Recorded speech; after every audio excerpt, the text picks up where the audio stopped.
राधे राधे दोस्तों। आज नवरात्र का 9वां दिन है और ये माता जी की दीप जल रही है, ज्योति जल रही है, माता जी विराजमान है। आप लोग देख रहे हैं ये परमात्मा शिव निरंकार रूप में ये सब देवी देवता यज्ञ हो रहा है माता जी का। 108 मंत्रों से माता जी की आहुति गई है। गुरुर् ब्रह्मा गुरुर्विष्णु गुरुर्देव महेश्वर गुरुर साक्षात परब्रह्म तस्मै श्री गुरु। श्री विश्व गुरु भारत मिशन में आप सभी दोस्तों का हार्दिक स्वागत एवं अभिनंदन है। आप सभी से निवेदन है कि इस चैनल को लाइक और सब्सक्राइब अवश्य कर दीजिए और इसको शेयर जरूर करिएगा। इस पे धर्म से संबंधित वीडियोस डाले जाते हैं, थॉट्स। तो आइए दुर्गा सप्तशती का 8वां अध्याय शुरू करते हैं। रक्त बीज का वध। समंगल मांगल्य श्री वैश्वास्त्र के श्रेष्ठ के बोली नारायण। जय जगन माता, जगत का कल्याण करो माँ। सब सुखी हूँ, सब समृद्ध हूँ, सब स्वस्थ हूँ। मैं अणिमा आदि सिद्धमयी किरणों से आवृत भवानी का ध्यान करता हूँ। उनके श्रीअंगों का रंग लाल है, नेत्रों में करुणा बह रही है, हाथों में पाश, अंकुश, बाण और धनुष शोभा पा रहे हैं। ऋषि कहते हैं चंड और मुंड नामक दैत्यों का संहार होने के बाद दैत्यों के महाप्रतापी राजा शुंभ के मन में बड़ा क्रोध हुआ। उसने दैत्यों की संपूर्ण सेना को युद्ध के लिए कूच करने का आह्वान दिया। वह बोला, आज युद्धायुद्ध नाम के 86 दैत्य सेनापति अपनी सेनाओं के साथ युद्ध के लिए प्रस्थान करें। काम्बू नाम वाले दैत्य ने 84 सेनानायक अपनी वाहिनी से घिरे हुए यात्रा करें। 50 कोटवीर कुल के और 100 धौम कुल के असुर सेनापति मेरी आज्ञा से कूच करें। कालक, दोहर, मौर्य और कालके असुर भी युद्ध के लिए तैयार हो मेरी आज्ञा से तुरंत प्रस्थान करें। भयानक शासन करने वाला असुरराज शुंभ इस प्रकार आज्ञा दे सहस्त्रों राक्षसों की बड़ी बड़ी सेनाओं के साथ युद्ध के लिए प्रस्थान कर चुका है। उसकी अत्यंत भयंकर सेना आती देख चंडिका देवी ने अपनी धनुष की टंकार से पृथ्वी और आकाश को गूंजा दिया। राजन, देवी ने सिंह के भी बड़े जोर जोर से दहाड़ना प्रारंभ कर दिया। फिर अंबिका ने घंटे की शब्द से एक ध्वनि को और बढ़ा दिया।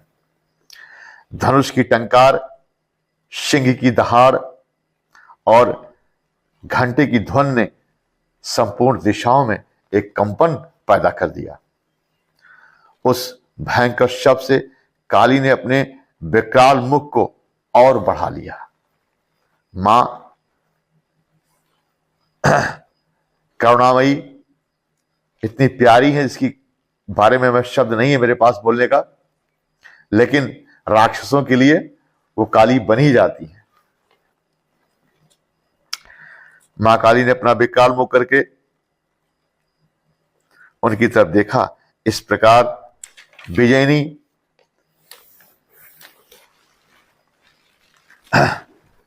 दैत्यों का संहार करने के लिए आतुर दिखाई देने लगी।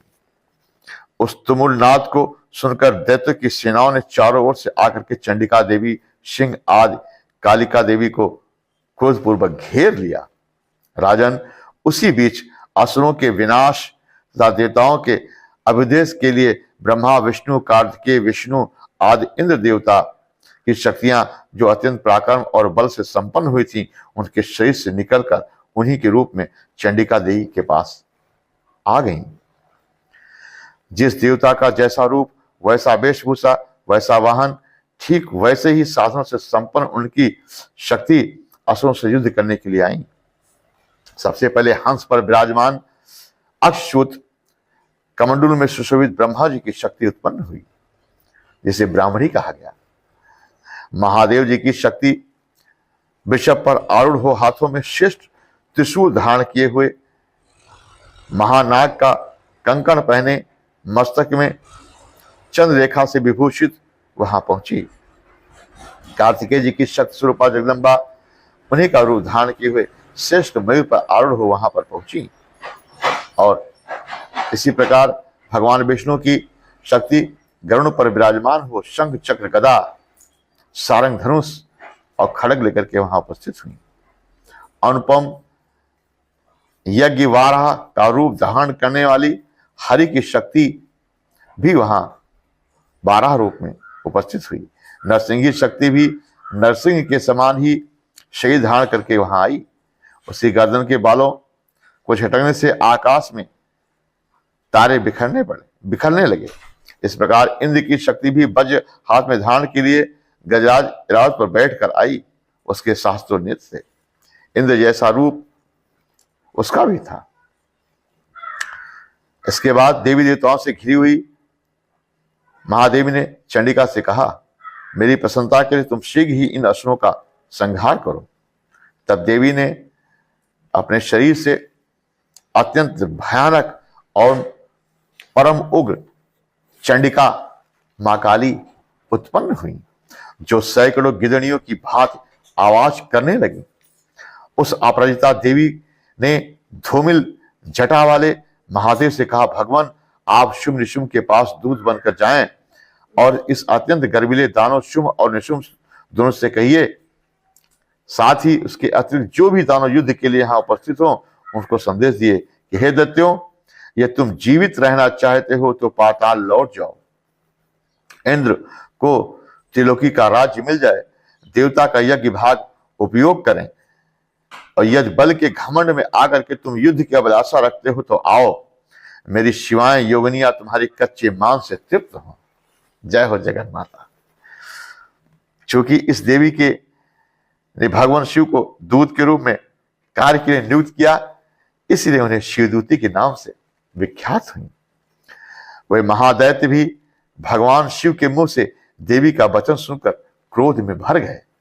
विनाश काले विपरीत बुद्धि। जब आदमी का अंत समय निकट जाता है तो उसकी बुद्धि भ्रष्ट हो जाती है, और तमस का प्रयोग करने वाले, मांस मदिरा का प्रयोग करने वाले प्यार की भाषा नहीं समझते हैं। दैत्य आमस में भरकर पहले ही देवी के ऊपर बाण, शक्ति, दृष्टि आदि अस्त्र शस्त्रों की जैसे ओला पड़ता उससे वृष्टि करने लगे। तब देवी ने खेल खेल में धनुष की टंकार से उनके छुड़े हुए बाणों को इधर उधर कर डाला। दैत्यों के चलाए हुए बाण, शूल, शक्ति फरसे को काट डाला। फिर काली उनके आगे होकर के शत्रुओं को शूल के प्रहार से विदीर्ण करने लगी। जय हो मां। खड़वाक से उनका कचूमट निकलने लगा। ब्राह्मणी भी जिस ओर से दौड़ती उसी ओर से अपने कमंडलू का जल छिड़क कर शत्रुओं को ओज और पराक्रम को नष्ट कर देती। महेश्वरी भी त्रिशूल से तथा वैष्णवी चक्र से अत्यंत में क्रोध में भरी हुई दैत्यों का संहार करने लगी। कार्तिकेय की शक्ति से दैत्यों का संहार करने के लिए आगे बढ़ी। इंद्र की शक्ति वज्र का प्रहार से विदीर्ण कर सैकड़ों दानों को मार डालती। 12वीं शक्ति ने कितनों ही को अपने थूथों से मार डाला और कितनों को विदीर्ण कर डाला। नरसिंही भी दूसरे महादैत्यों को अपने नखों से विदीर्ण कर खाती और सिंगनाद करती। शिवजी के प्रचंड अट्टहास से भयभीत होकर कितने ही असुर अपने प्राण गंवाने लगे। इस प्रकार क्रोध में भरे हुए मातृ गणों को नाना प्रकार से असुर अस्त्र शस्त्र का प्रहार करने लगे, लेकिन सभी मातृगणों ने इन असुरों का भयानक विनाश शुरू कर दिया। मातृगणों से पीड़ित दैत्यों को युद्ध से भागते देख रक्त बीज नामक महादैत्य क्रोध में भरकर युद्ध करने के लिए आगे आया। उसके शरीर से एक बूंद से गिरने से उसी के समान पराक्रमी महादैत्य पैदा हो जाता था। महासुर रक्तबीज हाथ में गदा लेकर कर इंद्र शक्ति के साथ युद्ध करने लगा। तब इंद्राणी देवी ने वज्र से रक्तबीज को मारा, जिससे सैकड़ों रक्तबीज उत्पन्न हो गए। जय हो मां।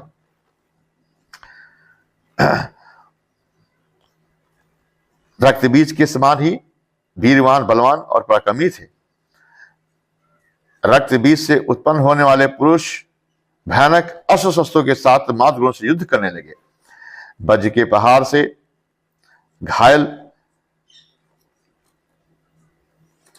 रक्तबीज को देखकर मां दुर्गा जी को बड़ा कष्ट हुआ। वैष्णवी के चक्र से घायल होने पर शरीर से जो भी रक्त बहता उसी के बराबर सहस्त्रों वीर उत्पन्न होने लगे। कौमारी ने शक्ति से, बारहवीं ने खड़ग से, महाशी ने त्रिशूल से महादैत्य रक्तबीज को घायल कर दिया। क्रोध से भरे हुए महादैत्य रक्तबीज भी गदा से सभी मात्र शक्तियों पर पृथक पृथक प्रहार करने लगा। शक्ति और शूल आदि से अनेक बार घायल होने पर उसके शरीर से धरती पर गिरे हुए सैकड़ों, हजारों, लाखों दैत्य उत्पन्न होने लगे। इससे देवताओं को बड़ा भय हुआ। देवताओं को उदास देखकर चंडिका देवी मां काली ने, जिन्हें हम चामुंडे कहते हैं, ने अपना मुंह फैला करके इन सभी को खाना शुरू कर दिया।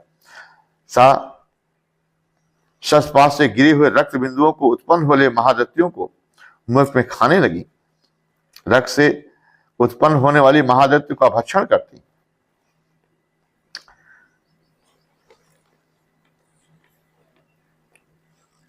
मां चंडिका ने कितने ही दैत्यों को अपना निवाला बना डाला। रक्त बीज के घायल शरीर से बहुत सा रक्त गिरा, किंतु जो ही वह गिरा चंडिका देवी ने उसे मुंह में ले लिया। रक्त गिरने से काली के मुंह में महादैत्य उत्पन्न हुए, उन्हें भी वह चट कर गई। इसी उन्हें रक्त बीज भी कहा जाता है। देवी ने रक्त बीज को, जिसका रक्त चामुंडा ने पी लिया था, वज्र, बाण, खड़ग और दृष्टि से मार डाला।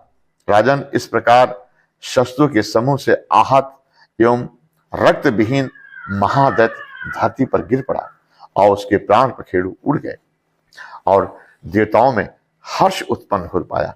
चारों तरफ मां दुर्गा की प्रशंसा हुई। इस प्रकार मार्कंडेय पुराण में सर्वाणिक मनवंतर कथा के अंतर्गत देवी महत्व में रक्त बीज नामक 8वां अध्याय पूरा हुआ। राधे राधे। मां जगन माता आप सभी भक्तों के हृदय में प्रेम जगाए, करुणा जगाए, ताकि आप मां की पूजा कर पाए।